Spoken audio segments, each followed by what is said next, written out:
News, sports, weather. This is 18 Eyewitness News. Good day, everyone. I'm Fred Dawkins from the Channel 18 News Center. Here's the stories we're working on for you at this hour. The National Weather Service is confirming that an EF1 tornado indeed touched down in Madison County early Wednesday morning. With more on this story, here is Chief Weathercaster Dustin Kopp. Fred, early Wednesday morning, severe weather moved through southeast Missouri, prompting several tornado warnings. The National Weather Service is confirming that a tornado did indeed touch down in Madison County. National Weather Service meteorologist Chris Sanders says that the service observed rotational winds on the radar, but had to send a team to Marquand and Jewett to confirm that a tornado had indeed touched down. Sanders outlines what the team looks for in making that determination. You're going to try to look and see how the trees are damaged. With tornadoes, you get different damage as opposed to straight line winds. We also, if any kind of structures were damaged, we try to figure out the integrity of the structure, and we kind of have a big book that kind of explains what kind of winds you need to do certain kinds of damage. As you saw earlier, there was plenty of storm damage due to the tornado. The line of storms that moved across southeast Missouri is the same line that went through Branson and is also being blamed for the death of a Stoddard County man. Multiple media sources are reporting that 50-year-old Mark Champlin of Puxico died due to the injuries from the storm. There is another chance of severe weather late tonight as thunderstorms develop and move through southeast Missouri. I'll give you all those details coming up later in weather. Fred, back. Representative Shelley Keeney will be running for a third term in the Missouri House. Earlier this week, the Marble Hill Republican filed to run in the new 145th district, which incorporates most of her current district. We are still waiting from a final decision from the Missouri Supreme Court on the House maps, but we're hoping that that will come very quickly and we will know for sure. But I did file yesterday for the new 145th district, which is Bullinger, Madison, and about half of Perry County. Representative Keeney is the majority caucus chair in the House and serves on the Budget, Corrections, and Financial Institutions Committee. She says the most challenging issue she's had to deal with is the state's budget. We're down to the basics, your education, corrections, public safety, some of those types of things. And when you're to the point where you're looking at making cuts in those areas, it is extremely difficult. Representative Keeney says the most rewarding part of her job is meeting, listening to, and helping her constituents. In Missouri, 911 services are funded solely through telephone landlines.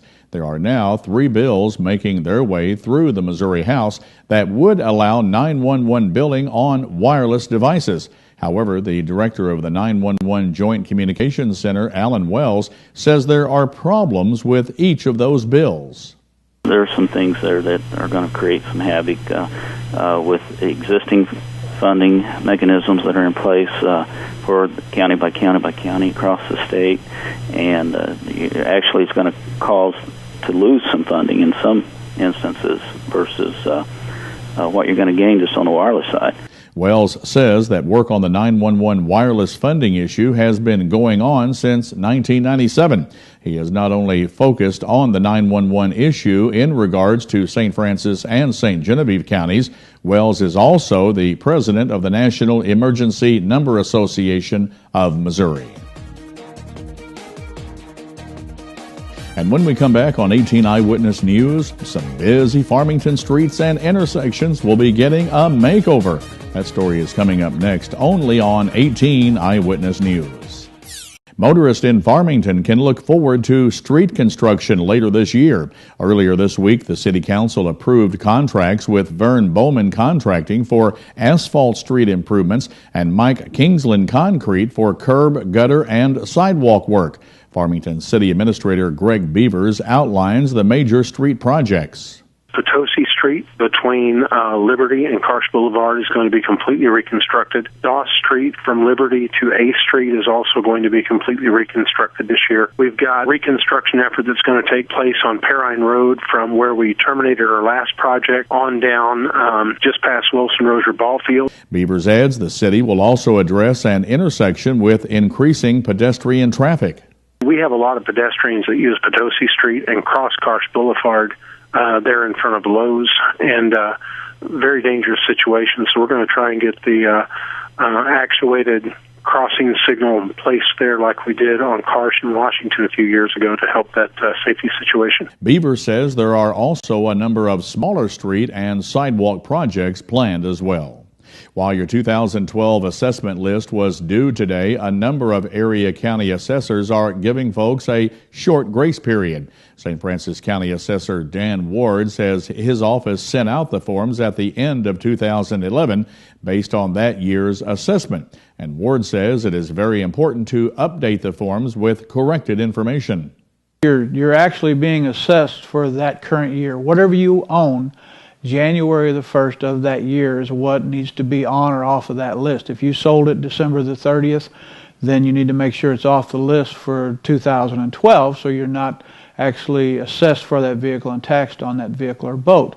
Ward says the fine for turning in an assessment that is late can be as high as $100. Earlier this week, Wayne County Assessor Frances Hewitt said her office had only gotten back about half of the assessment list, which is, she added, very typical.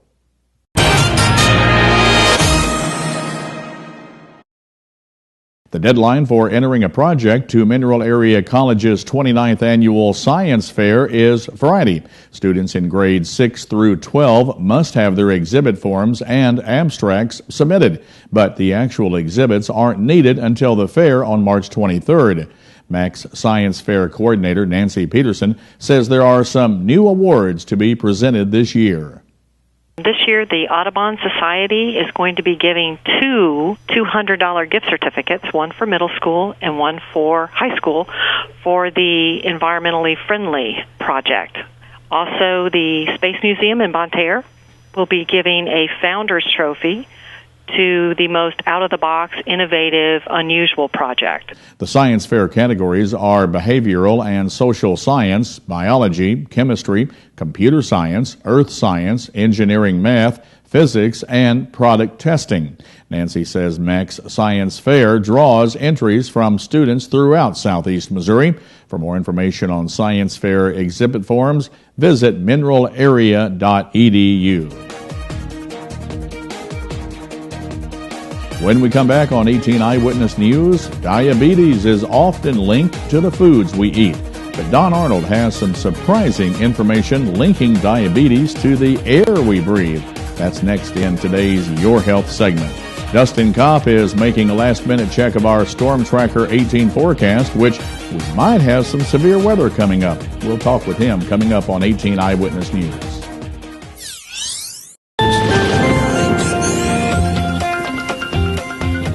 And welcome back. As we head into this evening, late this evening, we're going to see thunderstorms develop. Some of those may be severe. Even the ones tomorrow will be severe.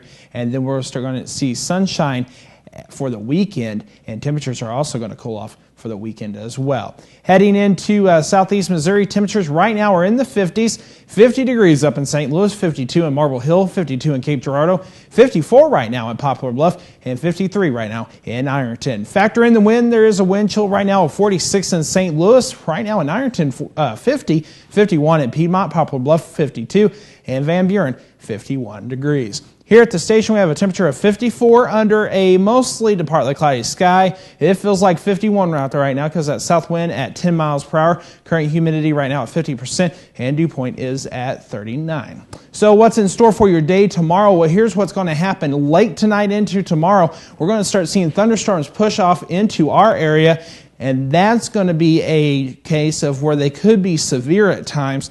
We saw storms earlier this week. We were in a slight risk for severe weather. We're in another slight risk for severe weather, so just stay alert. So tonight, lows around 48 in St. Louis, 50 in Ironton, 50 in Ellington, and Van Buren, 51 in Piedmont, and 52 for your overnight low in Poplar Bluff. Tonight we'll see a low of 49 with thunderstorms developing late. Winds coming out of the south 5 to 10. Those thunderstorms around 1 o'clock in the morning should start firing here in southeast Missouri. And then tomorrow, showers and thunderstorms continue, high of 69. Some areas will see highs in the 70s. Southwest wind 15 to 20 miles per hour. A look ahead of our extended forecast. There's where the sun returns here in southeast Missouri for the weekend. High of 50 on Saturday. Partly sunny skies. Partly sunny on Sunday with a high of 51. Even warmer. Look at that, 56 on Monday with mostly sunny sky. Tuesday, one of the peak days of the 7-day forecast, high of 67 with a mostly sunny sky. Thunderstorms develop on Wednesday and showers continue on Thursday with a high around 60 for both days. And now look at our weekend forecast. It's looking like this. We're going to see a high of 50 degrees on Saturday with a partly sunny sky, low of 31, 51 on Sunday with a mostly to partly sunny sky. That's Check Your Storm Tracker weather forecast. Fred, back. This is 18 Eyewitness News Sports. For the second time in club history and for the first time to commemorate a World Series championship, the Cardinals' 2011 title rings will feature their distinctive bird on a bat logo. The top of the ring will feature a solo bird on a bat with the bird crafted out of faceted rubies. The bird will be outlined in yellow gold and perched on a bat also made of yellow gold, but the rest of the ring will be white gold. Other details include one side panel of the ring will feature the number 11 made out of rubies to signify the 11th championship in club history, with the other panel having the team's interlocking STL logo in rubies. The rings will be presented to the players on April 14th at Busch Stadium during a ceremony before the second home game of the regular season. Blues president John Davison calls the final 2 months of the NHL regular season with postseason play a good possibility, a gratifying time for the organization. The Blues are battling with Detroit for the best record in the league and have matched last season's point total with 18 games to play. There was a high level of frustration within the fan base when the Blues were unable to make any moves by Monday's trading deadline, mostly because of the team being for sale. But Davison insists that the ownership issues have not affected the club's mindset. The Rams Executive Vice President of Football Operations, Kevin Dimoff, drove home from the NFL Scouting Combine, secure in the knowledge that the Rams had laid the groundwork for trading out of the number 2 overall spot in the draft, and that Baylor quarterback Robert Griffin III had done everything possible short of throwing to make himself worth trading up for the number 2 spot. Throughout the Combine, the Rams have made no secret of the fact that they are shopping the pick. But if they don't receive an offer they like, they're not going to trade the pick. As to what it will take for someone to move up to the number 2 spot, that remains to be seen. It's all speculation at this point. The Rams have had very preliminary discussions with Cleveland at number 4, Washington at number 6, and Miami at number 8, as well as some quarterback-needy teams outside the top 10. Maybe Mizzou just wasn't quite over its emotional overtime loss to Kansas on Saturday, or maybe having 5 scholarship seniors among 8 overall playing for the last time at home. But after laboring and trailing by 7 in the second half, the 7th-ranked Tigers bristled and mustered a stretch run for a 78-72 victory that assured them the number 2 seed in the Big 12 tournament coming up next Wednesday. And that's a look at sports. We'll be back with today's Your Live segment right after this on 18 Eyewitness News. Certainly was a busy week for weather. Sure was. The other morning we got up around 1:15 and we were here till about 3:45. We had severe thunderstorm warnings, we had tornado warnings, and actually an EF1 officially categorized down in the Madison County area. Right. I went down there yesterday, saw the damage that happened, and really, I looked at it. It didn't look too much like a tornado to me, but I can't make that determination because I don't work for the National Weather Service. They can make that determination. They determined that it was an EF1 tornado. As you saw in my story earlier, some of the pictures, just storm damage of some roofs off of barns, that type of thing. So nothing too drastic, nothing like over in Branson. It was terrible over there and the Lebanon area too, right, with the boat factory being destroyed. Right. Anyway, temperatures have been in the 70s, unusual for February. We saw all the turbulent weather in February. What does March look like?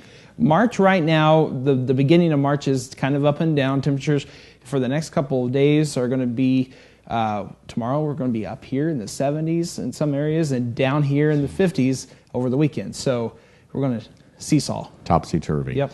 All right, that takes care of our forecast and our news for this evening. Join us again tomorrow with more on 18 Eyewitness News. Until then, have a blessed night, everybody. God bless you, and good night. Have a good night, everybody. Newswatch is next.